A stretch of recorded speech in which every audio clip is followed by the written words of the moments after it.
اعتبار سے آپ نے احاطہ کھینچا ہے کہ معیشت کے اوپر کوئی بات کی جائے تو یہ بہت اچھا موقع ہے، کیونکہ پاکستان کے مسائل کے حوالے سے اس چیز کا ذکر اور ان پریشانیوں میں ہم مبتلا ہیں، اور کبھی کبھی یہ ذہن میں خیال آتا ہے کہ معاشی اصول کی بنیاد پر اگر معاشرہ قائم کر لیا جائے تو وہ کامیاب ہو جائے گا۔ میں نہیں سمجھتا کہ یہ بات درست ہے، کیونکہ اخلاقی اصول کے بغیر کوئی معاشی اصول، معاشی فلسفہ چل نہیں سکتا، اور دنیا میں اگر چلانے کی کوشش کی جاتی ہے تو اس وقت دنیا کا اگر آپ حال دیکھیں تو اس کے اندر قتال بھی ہے، ظلم و ستم ہے، غریبوں کو پیسا جاتا ہے، جو فرق ہے اشرافیہ کے اندر اور غریب کے اندر وہ بڑھتا چلا گیا ہے۔ کیپٹلزم نے اس کو کم نہیں کیا، بڑھا دیا ہے۔ تو لہذا بڑا اچھا موقع ہے کہ یہاں پر ایک مکمل طور پر گفتگو کر لی جائے۔ میں نے 14 اگست کو ایک اپنے ذہن سے قرآن کی دوسری آیت کے حوالے سے بات رکھی تھی، جس کے اندر سب سے پہلے اللہ تعالیٰ نے فرمایا کہ اس کتاب میں کوئی جھوٹ نہیں ہے، نعوذ باللہ۔ پھر یہ ہدایت ہے اللہ سے خوف رکھنے والوں کے لیے، متقیوں کے لیے، اور غیب پر ایمان والوں کے لیے۔ اور پھر اس کے فوراً بعد اللہ تعالیٰ نے ذمہ داریاں عائد کر دیں میرے اوپر اور آپ کے اوپر، اور یہ کہا کہ جو نماز قائم کرتے ہیں اور جن کو رزق اللہ نے دیا ہے وہ اس کو خیرات کرتے ہیں، وَمِمَّا رَزَقْنَاهُمْ يُنْفِقُونَ۔ میں سمجھتا ہوں اس کے اندر ساری بات مکمل ہو گئی، کیونکہ دیکھو معاشرہ، میرے نبی صلی اللہ علیہ وسلم اللہ کا پیغام لے کر آئے کہ اللہ ایک ہے، کسی کے ساتھ شرک مت کرنا۔ شرک تو سب سے بری چیز سارے قرآن کے اندر آپ ریپیٹیشن دیکھیں گے، اللہ کا ایک ہے، شرک مت کرنا، میں اس کا نبی ہوں۔ اور تیسری بات یہ کہ انہوں نے انصاف کا نظام قائم کیا اور غریب کی فکر کی۔ اور اگر آپ صرف اسلام کو ہمیشہ سے لیں، حضرت آدم علیہ السلام سے لے کر آپ لیں، تو سارے نبیوں نے 2 کام کیے ہیں۔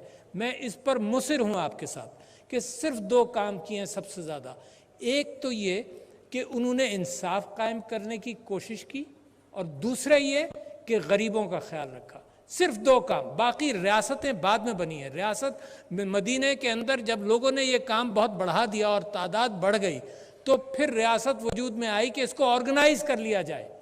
مگر اصل سپرٹ جو ہے، جو یہاں ماشاءاللہ اتنے سارے اکابرین نے یہ بات کہی، اور میرا علم بھی بڑھتا ہے جب میں آپ لوگوں کے درمیان اور آپ کی گفتگو سنتا ہوں، جہاں پر یہ بات کی کہ میرے نبی صلی اللہ علیہ وسلم نے ایک ٹیم بنائی۔ سب سے بڑا کام یہ کیا کہ ٹیم بنائی۔ اچھا، وہ ٹیم جو بنی اس کا بہت ساری مثالیں آپ نے حدیث کے حوالے سے سنی، اور ان کے اخلاق کے حوالے سے سنی، اور ان کی فراخ دلی کے حساب سے سنی۔ اور اس ٹیم نے صرف کہاں وہ ٹیم بنی؟ وہ وہاں ٹیم بنی جہاں اشرافیہ کی حکمرانی تھی، جہاں ظلم تھا، جہاں جبر تھا، جہاں ایکسپلائٹیشن تھی، وہاں پر وہ ٹیم بنائی۔ اور یہ جو سٹرگل ہے ہمیشہ سے، وہ اشرافیہ کا اور عوام کا ہے، اور وہاں سے وہ ٹیم بنائی جس نے جو انقلاب لے کر آئی دنیا کے اندر۔ 20 سال اور 25 سال کے اندر دنیا کے اندر فرق پڑ گیا۔ مگر جیسے جیسے وہ سپرٹ کم ہوئی، اصل میں جو زوال آیا وہ اس سپرٹ کا آیا جو صحابہ اکرام نے میرے نبی صلی اللہ علیہ وسلم سے خود حاصل کی تھی۔ اور میرے نبی صلی اللہ علیہ وسلم کی حدیث میں بھی آتا ہے کہ وہ خود بھی فرماتے ہیں کہ اس کے بعد آہستہ آہستہ ایک زوال بھی آئے گا۔ تو میں یہ سمجھتا ہوں کہ جب آپ معیشت کی بات کریں تو اصولوں کے بغیر معیشت نہیں۔ اور میں آپ سے یہ کہتا ہوں کہ اگر آپ اسلام کو دیکھیں خاص طور پر، اور میں جتنا مطالعہ کرنے کی کوشش کرتا ہوں تو مجھے فوکس نظر آتا ہے کہ یہ اپیل سے معاملہ نہیں چلتا کہ میں اپیل کروں آپ سے کہ اللہ کی راہ میں خرچ کیجئے اور قیامت کے دن اس کو تم ثواب کے طور پر اور 70 گنا اور اس سے زیادہ جو اللہ کا وعدہ بھی ہے اس کے اوپر کرو۔ صحابہ کا حال یہ تھا کہ ایک صحابی حضور اکرم صلی اللہ علیہ وسلم کی مجلس میں تھے، اور میرے نبی صلی اللہ علیہ وسلم نے کہا کہ اللہ کو مدد کی ضرورت ہے۔ تو وہ بہت ہی متعجب ہوئے اور میرے نبی صلی اللہ علیہ وسلم کے پاس پہنچے اور کہا، آقا، میرے آقا، اپنا ہاتھ میرے ہاتھ میں دیجئے۔ اور تصور کیجئے کہ میرے نبی صلی اللہ علیہ وسلم نے ان کے ہاتھ میں جب اپنا ہاتھ دیا ہوگا تو ان صحابی کا کیا خوشی سے حال ہوا ہوگا۔ انہوں نے پوچھا کہ اے نبی صلی اللہ علیہ وسلم، کیا اللہ کو بھی میری مدد کی ضرورت ہے؟ تو میرے نبی صلی اللہ علیہ وسلم نے فرمایا کہ ہاں، اللہ کو مدد کی ضرورت ہے، تم اللہ کے راستے میں خرچ کرو۔ تو وہ اسی وقت گئے یعنی آپ اسپرٹ دیکھیے، میں کہتا ہوں کیسا موٹیویشن ہوگا، اور وہی موٹیویشن آج کے معاشرے میں مسنگ ہے۔ موٹیویشن کے بغیر لوگ خیرات نہیں کرتے۔ تو وہ نبی میرے صحابی جب نکلے وہاں سے، گھر گئے، ان کا ایک باغ تھا، انہوں نے دور سے اپنی بیوی کو پکار کر کہا کہ بیگم باہر آ جاؤ۔ اس نے پوچھا کیوں، کیا ہوا؟ انہوں نے فرمایا کہ یہ میں نے اللہ کو دے دیا، یہ باغ میں نے اللہ کو دے دیا، جو منافع ملے گا وہ آخرت میں ملے گا۔ اور وہ بیوی بھی ان کی کتنی نیک بخت ہوں گی کہ وہ بھی فوراً آ گئی، نوکروں سے کہا، بچوں سے کہا، بچوں باہر آ جاؤ، یہ باغ اللہ کو دے دیا۔ تو میں آپ کے سامنے بات رکھتا ہوں کہ وہ سپرٹ جو میرے نبی صلی اللہ علیہ وسلم نے مسلسل بیان فرمائی، کر کے دکھایا، صحابہ نے بیان فرمائی، کر کے دکھایا، اور سارے نبی جو پہلے بھی گزرے، حضرت عیسیٰ علیہ السلام نے کو جناب لیوک میں آتا ہے مثال کے طور پر بائبل کے اندر کہ یہ جو اللہ کی کائنات ہے یہ غریبوں کے لیے ہے۔ پھر حضرت عیسیٰ علیہ السلام سے بھی ایک واقعہ، اللہ تعالیٰ نے معجزے عطا کیے نبیوں کو، اس کے اندر حضرت موسیٰ کا ایک معجزہ من و سلویٰ تھا، فیڈنگ آف دا پیپل۔ یہ سب سے بڑی چیز ہے جو نبیوں نے لوگوں کو موبلائز کر کے اس طرف اپنی معیشت قائم کرنے کی نصیحت فرمائی۔ حضرت عیسیٰ کے متعلق یہ بات ہے کہ جی ایک مچھلی اور ایک روٹی سے انہوں نے 5000 لوگوں، بائبل کے اندر اس بات کا ذکر ہے، اللہ تعالیٰ فرماتا ہے کہ جناب 5000 لوگوں کو فیڈ کیا۔ تو اصل میں اسلامی معاشرہ بنیاد اس کی معاشرے کے غریب لوگ ہیں، وہاں سے بات شروع ہی وہیں سے ہوتی ہے، اور ان کے درمیان انصاف۔ دیکھیے اللہ سے تعلق تو میرا اپنا ہے، میں عبادت کرتا ہوں، میں اللہ کی عبادت اپنے اوپر احسان کرتا ہوں، ایک ایک ذرہ اللہ کی عبادت کرتا ہے، ایک ایک ذرہ کائنات میں اللہ کی عبادت کرتا ہے۔ اور میں کیوں عبادت کرتا ہوں؟ میں صرف اس لیے عبادت کرتا ہوں کہ اس کی عبادت کے ساتھ ساتھ قرآن اور سنت کے حوالے سے اور حدیثوں سے جو میں پڑھ لوں تو میرے اپنے مزاج کے اندر، میرے اپنے کردار کے اندر تبدیلی آئے۔ صرف یہ ایاک نعبد و ایاک نستعین، اہدنا الصراط المستقیم، میں اس سے مانگتا ہوں کہ مجھے سیدھا راستہ دکھا دے۔ دن میں اتنی مرتبہ مانگنے کے باوجود تعجب ہے، ذرا میرے پاکستانی بھائیوں اس پر غور کریں، دن میں اتنی مرتبہ مانگنے کے باوجود میرے کردار کے اندر بڑے آہستہ آہستہ فرق آتا ہے، بہت آہستہ آہستہ۔ لہٰذا تصور کریں کہ نبی صلی اللہ علیہ وسلم نے جو میرے اور آپ کے لیے وراثت چھوڑی ہے وہ تو بہت بڑی ہے۔ میں مختلف انداز سے یہ پڑھتا رہا کہ مسلمانوں کے ہاں قانون کی کیا کیفیت ہے۔ تو حضرت معاذ کو میرے نبی صلی اللہ علیہ وسلم نے جب بھیجا کہیں ذمہ داری پر تو ان کا وائبہ لیا، میں سمجھتا ہوں آج کل کی زبان کے اندر وائبہ ہوتا ہے، وائبہ لیا کہ تم فیصلہ کرو گے تو کس انداز سے کرو گے؟ تو انہوں نے فرمایا کہ میں اللہ کا کلام اور قرآن کی بنیاد پر کروں گا۔ میرے نبی نے کہا کہ بالکل ٹھیک۔ انہوں نے کہا پھر اگر وہاں نہ ملے تو پھر کہاں سے لوگے؟ تو حضرت معاذ رضی اللہ عنہ نے فرمایا کہ پھر آپ کی سنت سے جو آپ نے کیا ہے وہاں سے لوں گا۔ اور پھر میرے نبی نے پوچھا کہ پھر اگر تم فیصلہ پھر بھی مشکل پڑے تو پھر کیا کرو گے؟ تو پھر انہوں نے کہا کہ میں اجتہاد کروں گا، پھر اپنی عقل سے استعمال کر کے اس کام کو کروں گا۔ تو دیکھیں کسی معاشرے میں جب بھی میرے نبی صلی اللہ علیہ وسلم نے کسی کو ذمہ دار بنا کر بھیجا تو اس کو ذمہ داری یہی دو دیں، ایک تو ہر عمال کے لیے جو ایگزیکٹو ہے، ایگزیکٹو کے لیے 2-3 چیزیں پابند کی، ایک تو اپنا دروازہ کھلا رکھو۔ ممکن ہے آج کے زمانے کے اندر یہ دروازہ کھلا رکھنے کا مطلب یہی ہو کہ ہر ایک کی آواز تو تم تک پہنچے، اپنا دروازہ کھلا رکھو۔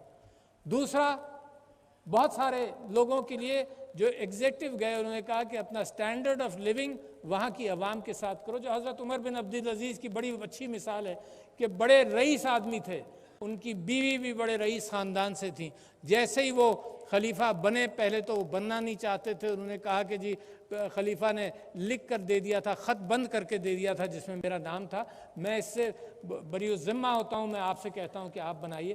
جیسے ہی بنائے گئے، گھر آئے، گھر آ کر کہا کہ جتنے ملازم ہیں وہ چلے جائیں، کیونکہ اب میرے پاس وہ پیسہ نہیں ہے کہ میں لوگوں کی تنخواہیں دوں۔ تو انہوں نے اپنا اسٹینڈرڈ آف لیونگ وہاں تک رکھا۔ اور تیسرے یہ کہ لوگوں کی ملاقات کا ذریعہ کھلے رکھو۔ تو دیکھیے یہ معاشرہ، یہ معیشت یہ بن ہی نہیں سکتی۔ میں نے ایک مثال آپ کو سامنے رکھتا ہوں۔ پچھلے دنوں ایک کتاب میری نظر سے گزری، اس کا نام تھا دا امپاسبل اسٹیٹ، اسلام، اور میں نے بڑے شوق سے اس کو لیا کہ یہ فلسفی کیوں کہہ رہا ہے کہ امپاسبل اسٹیٹ۔ اس کا رائٹر ہے وائل بی افلاق۔ اس نے کہا کہ یہ امپاسبل اسٹیٹ یوں ہے کہ اس کا تو قانون بھی عوام کے ساتھ بنتا تھا، یعنی اللہ نے قانون بھیج دیا، میرے نبی صلی اللہ علیہ وسلم کی اسوہ حسنہ آ گئی، خلفائے راشدین نے جس طرح سے پریکٹس کیا وہ آ گیا۔ پھر کبھی کسی اسٹیٹ نے قانون نہیں بنایا۔ یہ مسلمان اسٹیٹس کے اندر قانون کیسے بنتا تھا؟ یہ ماشاءاللہ اتنے سارے مفتی یہاں بیٹھے ہوئے ہیں، لوگ عوام اپنے مسائل ان کے پاس لے جاتے تھے، یہ قرآن سننا اور اجتہاد کی بنیاد پر جو فیصلے ہوئے ماضی میں اس اعتبار سے فیصلے کرتے تھے، یہ قانون بنتا تھا۔ یہ ترکیہ کے اندر جو سلطنت رہی وہاں بھی قانون اسٹیٹ نہیں بنایا۔ میں بڑی بات آپ سے کہہ رہا ہوں، قانون لوگوں کے ساتھ مل کر، میرے اللہ کے کلام کے ساتھ، میرے نبی کی اسوہ حسنہ کے ساتھ مل کر ایوالو ہوتا رہا۔ یہ قانون اسلام کا جو بنا وہ لوگوں کی تکالیف کے ساتھ بنا، لوگوں کی پریشانیوں کے ساتھ بنا۔ یہ اسٹیٹ نے کبھی مسلمانوں کیا قانون نہیں بنایا، مگر یہ ویسٹفیلین آرڈر ایک 15ویں صدی کے اندر جب یورپ کے اندر بڑی جنگیں ہوئیں اور بڑے قتال ہوئے اور 100 سال کی جنگ ہوئی اور 70 سال کی جنگ ہوئی، تو ایک ویسٹفیلین ٹریٹی بنی جس کے اندر یہ طے پایا کہ جناب اب نیشن اسٹیٹس بنے گی، ہے نا۔ علامہ اقبال کا اگر آپ پین اسلامک بات سمجھ میں اپنی یادداشت میں لائیں تو یہ نیشن اسٹیٹ، مسلمانوں کیا نیشن اسٹیٹ کا تصور نہیں تھا۔ یہ ضرور تھا کہ خلفائے راشدین کے بعد بھی خلفاء آتے گئے، مگر نیشن اسٹیٹ کا تصور نہیں تھا کہ جس اعتبار سے اب بنا۔ اب یہاں جمہوریت یہ کرتی ہے، دیکھیے دنیا کو ضرورت آپ کی ہے۔ کیوں میں کہتا ہوں دنیا میں اتنا ظلم ہے؟ دنیا ایک اچھے اخلاقی، مورل اور ایتھیکل سٹینڈرڈ کی متلاشی ہے، بے چین ہے دنیا۔ یعنی اگر آپ قتال کا تماشا دیکھیں تو افریقہ کے اندر جس طرح سے ہوا، ایک کنگ لیوپولڈ تھا بیلجیم کا، 10 کروڑ کہا جاتا ہے اس نے افریقہ میں لوگوں کو مارا ہے پچھلی صدیوں کے اندر، 18ویں صدی میں 10 کروڑ۔ پھر دوسری جنگ عظیم، پھر پہلی جنگ عظیم، پھر لیٹن امریکہ، ساؤتھ امریکہ کا حال دیکھیں، مشرق وسطیٰ کا دیکھیں۔ مشرق وسطیٰ کی تو تکلیف ہمیں مسلسل ہے نا۔ آپ فار ایسٹ کا دیکھیں، جہاں فلپائن، کمبوڈیا، لاؤس، ویتنام، جہاں برا حال ہوا۔ کیوں؟ کیونکہ جمہوریتوں کے اندر کوئی مورل اور ایتھیکل اینکر نہیں ہے۔ یہ جو اخلاقی اینکر ہے یہ میرا خدا ہے، میرا اللہ ہے جو یہ فرماتا ہے کہ اگر ایک انسان مرا تو انسانیت مر گئی، اور اگر ایک انسان کی جان بچا لی تو انسانیت کی جان بچا لی۔ یہ میرا اللہ کہتا ہے، یہ دنیا میں نہیں ہے۔ جمہوریتوں نے مل کر یہ کہا کہ تیل کے لیے ضرورت ہے کہ یہاں پر یہ کرو، مل کر کہا کہ جی فلانی جگہ جنگ کرو، تو جنگیں چل رہی ہیں، رکنے کا نام نہیں لیتی۔ تو دنیا کو ضرورت ہے آپ کی، مگر اس طرح کے مسلمان کی ضرورت نہیں ہے۔ یہ اس مسلمان کی ہے کہ جس کے لیے اللہ کہتا ہے کہ جنہوں نے نماز قائم کی، جنہوں نے غیب پر ایمان لے کر آئے، جنہوں نے پھر مما رزقناہم ینفقون کا۔ اسلام میں ارتکاز دولت زہر ہے۔ میرے نبی صلی اللہ علیہ وسلم نے اپنے قتل معاف کیے، بڑا درگزر کیا۔ میں سمجھتا ہوں کہ انیق صاحب، میں آپ سے گزارش کرتا ہوں، ابھی ذکر ہوا اس بات کا کہ انصار اور مہاجرین کو جوڑا میرے نبی صلی اللہ علیہ وسلم نے۔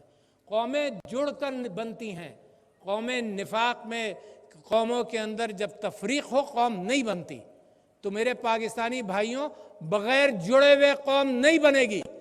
یہ میرے اللہ کی نصیحت، میرے نبی نے جس انداز سے اس پر کام کیا، میرے پاکستانیوں کو بھی یہی کام کرنا پڑے گا۔ درگزر کرنا پڑے گا۔ حضور اکرم صلی اللہ علیہ وسلم کے درگزر کی بہت بے انتہا مثالیں ہیں۔ کچھ اتفاق سے اگر یاد آ جائے تو ایک موقع ایسا تھا کہ انہوں نے فیصلہ کیا اپنے پھوپھی زاد بھائی کے سلسلے میں، کوئی فیصلہ آیا تو پھوپھی زاد بھائی کو کے حصے میں فیصلہ گیا، تو جو منافق تھا اس نے کہا دیکھا میں تو کہتا ہی تھا کہ تم اپنے خاندان کی فکر کرو گے، اور میرے نبی نے درگزر کیا۔ درگزر کے بغیر نہ گھر بنتا ہے بچوں کے ساتھ، نہ بھائیوں میں اتفاق ہوتا ہے، نہ خاندان اکٹھا ہوتا ہے، نہ قبیلے اکٹھا ہوتے ہیں، نہ قومیں اکٹھا ہوتی ہیں۔ درگزر بنیاد ہے قوم کو اکٹھا کرنے کا۔ اس کے ساتھ پھر جب معیشت کے اندر ارتکاز دولت کی میں نے آپ سے بات کی، یہ پاکستان ترقی نہیں کر سکتا بغیر درگزر کے۔ اور آپ کو یہ بھی یاد ہے، یہ بھی ذہن میں رکھیے گا کہ طاقت جو ہے وہ خراب کرتی ہے۔ میرے ملک اشتر کو حضرت علی نے خط لکھا، حضرت عمر نے گورنر بصرے کو خط لکھا، بصرہ جو تھے گورنر وہاں کے، ان کو خط لکھا اور پوری کھینچ دی بات کہ جی انصاف معاشرے میں۔ دیکھو دو ہی چیزوں سے چلے گا۔ میں یہ بات بڑی پرانی ہے۔ سقراط سے کسی نے پوچھا جی معاشرے کیسے بنتے ہیں؟ اس نے کہا تجارت سے بنے گا، اور اس نے کہا پھر دوسرے کہ مشاورت سے بنے گا، اور تیسرے لوگوں نے کہا اس پر بن جائے گا۔ اس نے کہا نہیں، یہ جو آئیڈینٹی ہے، اس کو تھائموس نام دیا، یہ جو آئیڈینٹی ہے، جو انسانیت ہے، جو ویژن قوم کہیں سے اٹھاتی ہے، اس کے بغیر کوئی قوم نہیں بنتی۔ تو تجارت اپنی جگہ پر، مشاورت اپنی جگہ پر، اور اس کے ساتھ ساتھ ایک ویژن جو میرے نبی صلی اللہ علیہ وسلم اللہ کا پیغام لے کر آئے۔ اور میں آپ کو یقین دلاتا ہوں کہ میرا ایمان ہے کہ دنیا متلاشی ہے اس بات کی۔ جس دن آپ تجارت کے اعتبار سے، آپ اخلاقیات کے اعتبار سے، آپ اپنی زبان کے سچے اور پکے ہو گئے تو دنیا میں اس وقت سچے اور پکے کوئی نہیں ہے۔ ویسٹڈ انٹرسٹ کی دنیا ہے۔ اس ویسٹڈ انٹرسٹ کی دنیا کے اندر آپ کے پاس ہیرا ہے، آپ کا علم اور آپ کی وراثت، اور یہ ہیرا ہم نے بند کر کے رکھا ہوا ہے۔ کوئی ریاست مسلمانوں کی ایسے نہیں ہے جو ایک ایگزیمپلری اسٹیٹ بن کر یہ دکھا سکے کہ دیکھو یہ لوگ ہیں۔ اور اس پاکستان کی ترقی کے اندر بے انتہا ضروری ہے کہ انصاف کا وہ نظام ہو۔ تو میں آپ سے کہہ رہا تھا کہ حضرت عمر نے گورنر بصرہ کو خط لکھا اور اس میں کہا کہ دیکھو انصاف کرو، سب کو برابر کرنا، ایک دوسرے یہ کہ مسافر اگر آئے تو اس کا فیصلہ جلدی کرنا، تیسرے یہ کہ غریب آدمی آئے تو اس کو انکریج کرو کہ بات تو کر سکے وہ۔ تو جتنے فیصلہ کرنے والے اور ایگزیکٹو تھے ان کے اوپر پابندی تھی کہ غریب آدمی کی فکر کرو، غریب آدمی کی بات سنو، غریب آدمی کی بات سمجھو، کیونکہ وہ ڈپرائیوڈ ہے۔ عورت کے حوالے سے معاشرے کے اندر کتنی بڑی تبدیلی لے کر آئے، اللہ سبحانہ و تعالیٰ نے وراثت دی۔ اور آپ کو تعجب ہوگا کہ پاکستان کے میں ابھی بھی عورت کو وراثت دینے میں بخیل ہیں لوگ، جو اتنا بڑا انصاف میرے نبی صلی اللہ علیہ وسلم نے اور اللہ سبحانہ و تعالیٰ نے کہا۔ پھر جو ڈسیبلڈ لوگ ہیں، قرآن کے اندر ہدایت آ گئی ان کے لیے، یتیموں کے لیے آ گئی۔ پھر وہ الحکم تھا، الحکم ثانی قرطبہ کے اندر ہے جی، تو اس کا محل بڑھنا تھا، تو ایک بڑھیا تھی، اس نے اپنی جگہ اس کو بیچنے سے انکار کر دیا۔ وہ بار صورت قاضی صاحب نے بھی کہا کہ نہیں ہو سکتا، مگر ایگزیکٹو نے اس کو توڑ تاڑ کر وہاں پر برابر کر دیا۔ پھر جب الحکم دیکھنے گیا اس جگہ کو تو قاضی صاحب ساتھ گئے۔ قاضی صاحب کو سخت تکلیف تھی اس بات کی کہ اس بڑھیا کی جگہ زمین گرا دی، تو وہاں پر وہ بوری لے کر گئے اور اس نے بوری میں کہا اپنے سلطان سے کہ میں یہاں کی مٹی کچھ بھر لوں اس کے اندر، کیونکہ بڑی نیک جگہ ہے۔ جب مٹی بھر لی پوری بوری کے اندر تو سلطان سے کہا آپ اٹھائیں، ذرا سی مدد کیجیے۔ وہ بوری اٹھی نہیں، تو انہوں نے کہا میرے نبی صلی اللہ علیہ وسلم کی حدیث ہے کہ اگر تم نے ناحق کسی کی زمین پر قبضہ کیا تو وہ قیامت کے دن توق کی طرح تمہارے گردن میں لٹکا دی جائے گی۔ یہ ہے انصاف۔ اور پاکستان کے اندر تو چلتا یہی ہے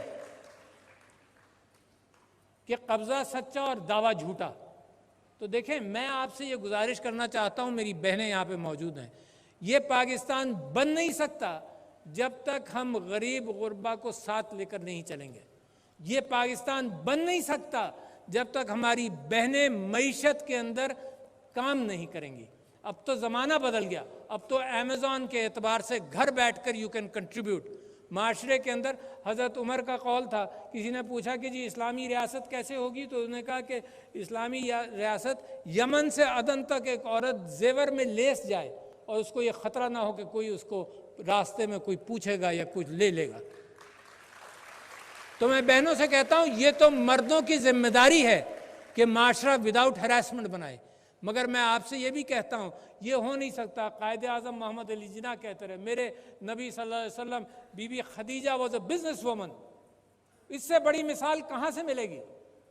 میں جتنے چیمبرز آتے ہیں، سب لوگ آتے ہیں میرے ساتھ میٹنگ کرتے ہیں، میں پوچھتا ہوں کہ تم لاتے ہو یہ کہ جی یہ میرا بیٹا ہے، اب میں اس کو کاروبار میں شامل کر رہا ہوں، سب مرد ہی مرد نظر آتے ہیں، کبھی یہ بھی مجھے آ کر کہو کہ یہ میری بیٹی ہے، میں اس کو یہ میری بہو ہے، اس کو میں نے کاروبار میں شامل کیا، تو یہ اندر سے معاشرہ بدلے گا نا،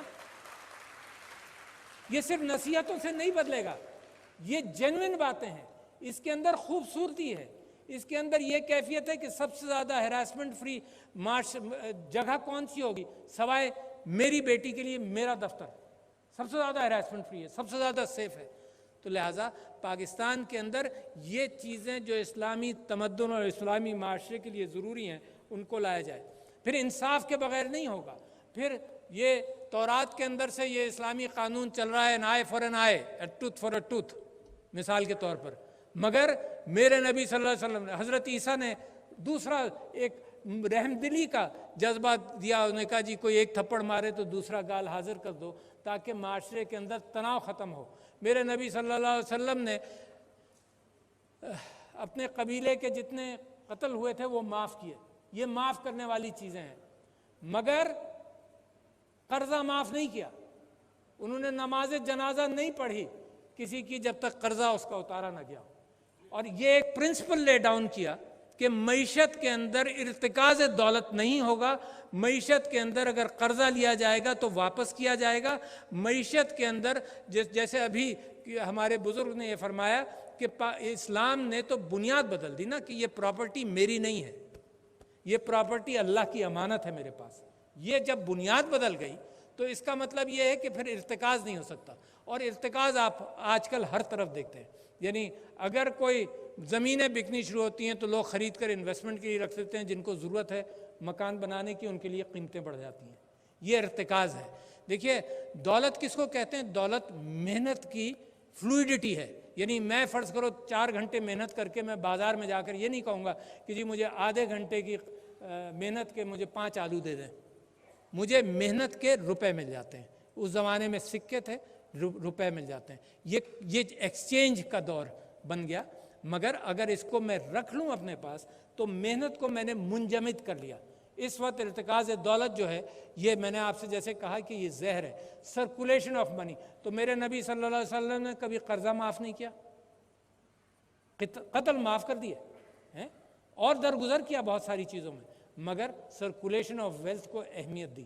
لہٰذا میں آپ کے سامنے کہتا ہوں کہ یہ کیپٹلزم جس کے اندر ارتکاز دولت ہے، بڑے سے بڑا گھر بنانے کی جستجو ہے جو یہیں رہ جائے گا، اور اسی جستجو کے اندر انسان ڈوبتا چلا جاتا ہے۔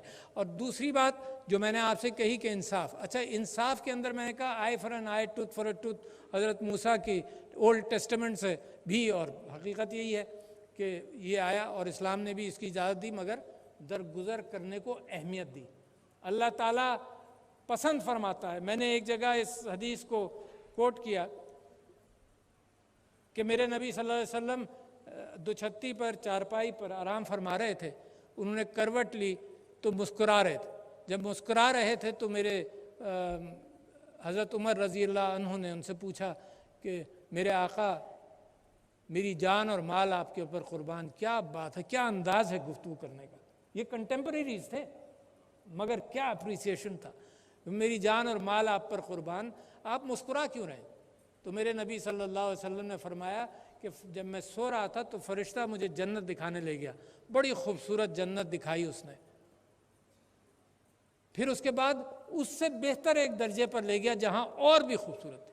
تو میں نے فرشتے سے پوچھا کہ دونوں میں فرق کیا ہے؟ تو فرشتے نے فرمایا کہ اللہ کے نبی جو نچلی سطح تھی جنت کی، جو بہت اچھی تھی، بہت خوبصورت تھی، وہ تھی جس میں لوگوں نے اپنا حساب کر لیا، آپ نے میرا دینا تھا، میں نے آپ کا دینا تھا، لوگوں نے حساب کر لیا، جس میں جس کا پلڑا باہری رہا جنتی ہوا، جنت میں آ گیا۔ تو یہ دوسری لیول جو تھی، جو اور بھی زیادہ اچھی تھی، یہ کیسی ہے؟ تو یہ کہا یہ وہ ہے جہاں لوگوں نے زندگی میں درگزر کیا ایک دوسرے کو، اور اللہ کو یہ بات پسند آئی۔ تو میرے بھائیوں اور بہنوں، اس درگزر کے بغیر نہ خاندان نہ قوم کچھ نہیں بنتا، تو درگزر کرے۔ اور پھر حضرت علی کے اوپر ان کے ساتھ ایک واقعہ جڑا ہوا ہے کہ وہ کسی جنگ کے اندر کسی کو مارنے جا رہے تھے، اس نے تھوک دیا، انہوں نے اپنا ہاتھ بھی روک دیا کہ میں غصے میں نہیں ماروں گا۔ تو آئے فار این آئے کا مطلب یہ نہیں ہے کہ غصے میں اور میری طاقت ہے تو میں تمہاری 2 آنکھیں نکال دوں گا، یہاں تو حال ہی یہی ہے۔ تکبر کا حال یہ ہے کہ تکبر کے اندر لوگ کہتے ہیں تمہیں معلوم نہیں تم نے کس کے اوپر ہاتھ ڈالا ہے اور انکساری میرے مذہب کی بنیاد ہے۔ انکساری کے حوالے سے میں سمجھتا ہوں کہ حدیث میں یہ بھی آتا ہے کہ حضور اکرم صلی اللہ علیہ وسلم فرماتے ہیں کہ جو اپنے آپ کو حقیر سمجھتا ہے اللہ اس کا نام روشن کرتا ہے، اللہ اس کو مقام دیتا ہے۔ تو آپ وہ بھی خلیفہ دیکھ لیے حضرت عمر جیسا، جو ایک اونٹ پر 2 لوگ سوار ہو کر، اس میں سامان بھی تھا، اور یروشلم گئے، وہ زمانہ بھی تھا۔ تو میرے دوستوں، بھائیوں، بہنوں، یہ وہ باتیں نہیں ہیں، وہ ماحول نہیں ہے کہ میں تقریر کروں اور چلا جاؤں، یا آپ تقریریں سنیں اور چلے جائیں۔ میں آپ سے گزارش کرتا ہوں کہ اتنے جید علماء نے یہاں آپ سے بہت ساری باتیں کی ہیں، آپ ذرا تصور کیجئے کہ میرے نبی کے ساتھ کتنے لوگ تھے۔ یہ ہال بھی بہت بڑا ہے جہاں سے شروع ہوا ہے۔ اگر آپ ان چیزوں کو اپنائیں اور اپنایا جائے پاکستان میں، بغیر اپنا لیں تو ایک بہت بڑی تبدیلی آتی ہے۔ میں آپ کے ساتھ ایک اور گزارش کرتا جاؤں کہ بغیر علم کے، بغیر تعلیم کے دنیا میں مقابلہ نہیں ہوگا۔ اللہ کی ایک سنت ہے، اللہ دنیا کا اقتدار ان لوگوں کے ہاتھ میں دیتا ہے جو دنیا چلا سکتے ہیں، جن کے پاس علم ہو۔ یہ ان کے ہاتھ میں صرف دعاؤں سے اقتدار نہیں آئے گا، دعاؤں سے اللہ آپ کو ایج دے گا، اللہ آپ کے لیے آخرت بنائے گا، مگر دنیا کے اندر صرف دعاؤں سے نہیں، علم کے بغیر نہیں۔ اور وہ ملک کن جھگڑوں میں پڑا ہے جس ملک کے اندر 2 کروڑ سے زیادہ بچے اسکولوں کے باہر ہیں؟ ذرا تصور کیجئے۔ میرا اور آپ کا فرض بنتا ہے کہ میں خود بھی اس بات کا اہتمام کروں کہ یہ معاملہ بھی ٹھیک ہو، اور انصاف اور خیرات اور غریب، اس کے بغیر کوئی نبی دنیا کے اندر اللہ تعالیٰ کے بھیجا ہوا، اس نے صرف یہی 2 کام کیے ہیں۔ اور یہ بھی حضرت عمر کے اسی خط کی میں آپ سے بات کر رہا ہوں کہ اس کے اندر یہ بھی کہا گیا کہ اگر تمہارا فیصلہ تم نے کوئی کر لیا ہو اور تمہیں بعد میں خیال آئے کہ بدل لو، یو ٹرن کر لو، تو کر لو، تھنک اگین، ٹرن اراؤنڈ، انصاف کرو۔ اگر قوم کہیں پھنس گئی ہے، اگر قوم کہیں پھنس گئی ہے، تو وہ جو میرے حضرت عمر نے کہا اور جو سب میرے نبی صلی اللہ علیہ وسلم نے درگزر کر کے لوگوں کو جوڑ کر، انصار اور مہاجرین کو جوڑ کر جو قوم بنائی، یہ قوم بنے گی، بغیر اس سیکریفائس کے یہ قوم نہیں بنے گی۔ اور اگر یہ قوم نے یہ راستہ اختیار کیا تو میرے دوستوں، بھائیوں، میں قسم کھا کے کہتا ہوں، مجھے اللہ پر پورا یقین ہے کہ دنیا کی مال و دولت، یہ معدنیات اور یہ سب، ان سب کو بھول جائیے۔ دنیا کی مال و دولت آپ کے قدموں میں ہوگی، دنیا تلاش کر رہی ہے اس چیز کو۔ اور یہ یقین جانیے کہ اگر آپ نے یہ کر لیا تو آپ یہاں بھی سرخرو ہوں گے، وہاں بھی ہوں گے۔ تو بہت بڑی امانت ہے آپ کے پاس، بہت بڑی امانت ہے میرے پاس، بہت بڑی امانت ہے آپ سب لوگوں کے پاس۔ اللہ تعالیٰ آپ کی مدد کرے اور آپ کا حامی اور ناصر ہو۔ السلام علیکم۔